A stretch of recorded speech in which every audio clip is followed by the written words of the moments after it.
Kasabay ng ikatlong State of the Nation Address ni Pangulong Ferdinand Marcos Jr., nagbukas na rin ang ikatlong regular na sesyon ng 19th Congress. Dito, inilatag ng mga mambabatas ang mga panukala at mga prioridad na plano, partikular na sa pagtataguyod ng soberanya ng bansa at pagtalakay ng issue sa West Philippine Sea. May balitang A to Z, si Naomi Almojano. Siguruhin ang kapayapaan, hindi magsimula ng gulo. Iyan ang tinatahak ngayong landas ng mga mambabatas sa pagresolba ng tensyon sa West Philippine Sea. This independence, which we treasure and enjoy, is what we also desire for our nation. Make no mistake about it. This Senate is unanimous and unbending in defending our country's independence and sovereignty. Ayon pa kay Escudero, layo nilang magpasa ng batas gaya ng Maritime Zone and Sea Lanes Act para mapatibay ang posisyon ng Pilipinas sa West Philippine Sea. We will strengthen our military, but not to ignite any conflict, but in order to secure the peace.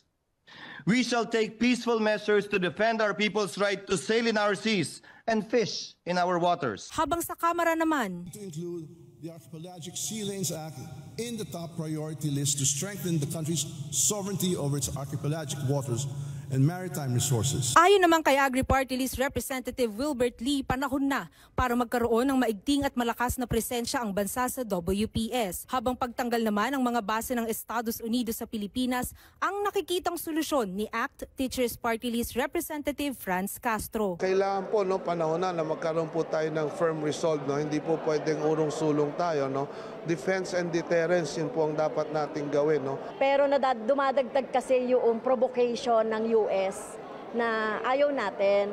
Dapat i-demilitarize ang Pilipinas, Tanggalin itong mga EDCA sites. Naniniwala naman ang marami na mareresolba ang sigalot sa West Philippine Sea sa diplomatikong usapan. At yan nga ang inihayag ni Pangulong Bongbong Marcos Jr. sa kanyang ulat sa bayan. Sa pagtatapos ng ikatlong SONA ni Pangulong Ferdinand Bongbong Marcos ngayong araw, umaasa ang lahat na tuluyan ng mapoprotektahan ng Administrasyong Marcos ang soberanya ng bansa, partikular sa West Philippine Sea.